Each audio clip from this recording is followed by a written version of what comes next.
Okay, so memetic warfare is the idea that memes aren't just jokes, they're weapons. They're used to influence what people believe, shape public opinion, and spread ideas online, just like propaganda did in the past. Memes have become one of the internet's most powerful tools for changing how we think, but this idea actually existed long before the internet. Back in 1976, evolutionary biologist Richard Dawkins introduced the concept of the meme in his book, The Selfish Gene. He wasn't talking about funny pictures or viral tweets. He described the meme as an idea, belief, behavior, or a piece of culture that spreads from one person to another, almost like genes spread through biology. Yeah? As the internet grew, the meaning of the word changed. Today we hear the word meme and we think of images, videos, tweets, and jokes that spread across social media. But underneath the humor, the original concept never disappeared. Memes are still ideas that spread from person to person. Only now they move at the speed of the internet. It didn't take long for people to realize that if memes could spread jokes, they could also spread beliefs. By the mid-2000s, military researchers were already taking this seriously. Some even proposed creating dedicated meme warfare units to study how memes could be used as part of modern military strategy.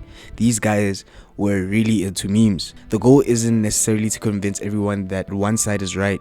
It's to shape the narrative, influence public opinion, and gain an advantage by controlling the stories people believe. In other words, memes have evolved from simple internet jokes into one of the most sophisticated tools for influencing culture, politics, and public opinion. And whether we realize it or not, every time you open your motherfucking phone, we're stepping onto a battlefield. And today, that's what we're going to be talking about.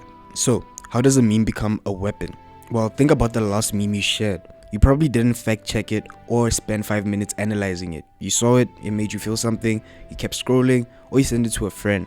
That's exactly why memes are so powerful. They don't try to convince you with long arguments, they make you feel first. In 2025, Charlie Kirk was assassinated while speaking at UVU. Afterwards, some conservatives warned that something else would follow, that his death would inspire a new generation of people carrying his message forward. However, the internet had other plans.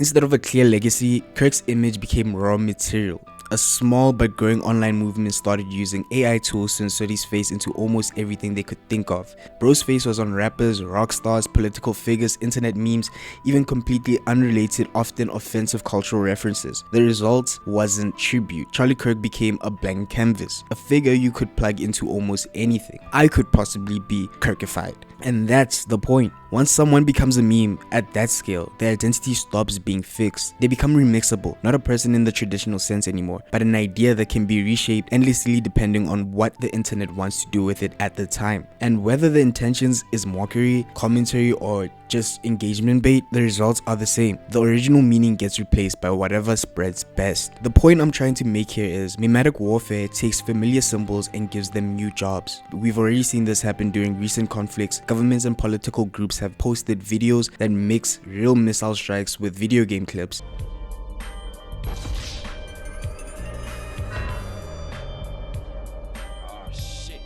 What's interesting isn't what's in the video, it's what's missing. You see the explosion, you see the cool edit, you hear the music, but you don't see the people underneath the rubble. You don't see the families who lost someone. The realities of war get replaced with something that feels more like entertainment, and that's where memes become extremely dangerous. They are incredibly good at making complicated situations feel simple. One side looks like the good guys and the other side becomes the villain. Suddenly a conflict involving millions of people gets boiled down into something that feels like a Marvel movie, or just like a fucking meme. Man, I don't know. Our brains actually prefer information like this. We process emotion much faster than logic. Before you've had the time to ask whether something is true or not, your brain has already decided how it makes it feel. The best propaganda today doesn't look like the propaganda of yesterday, and that's what makes memetic warfare so effective. It doesn't force you to believe anything. It simply changes the way you feel about it. And guess who's the target market?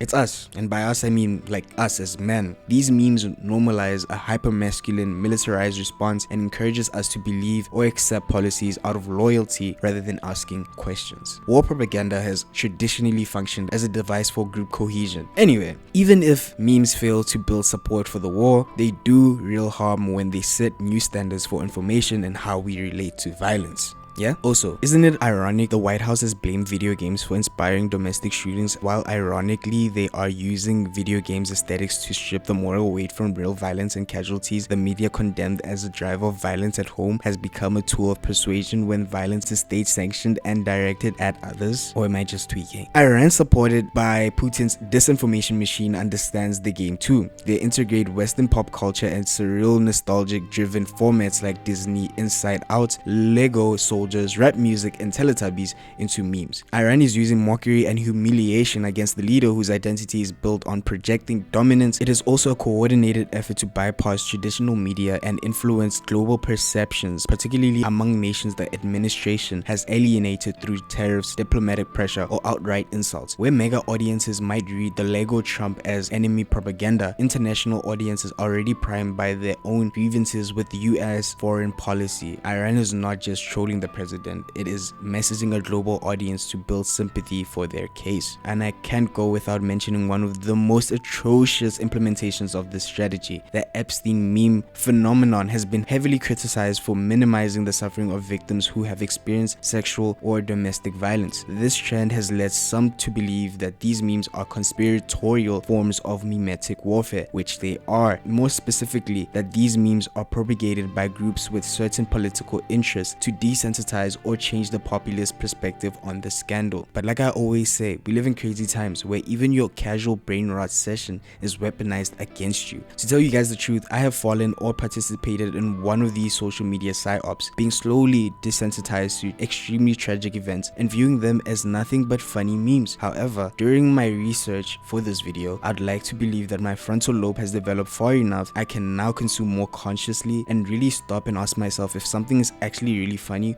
or am I just being brainwashed. And I hope this video does the same for you. With that said, please like and subscribe if you enjoyed the video.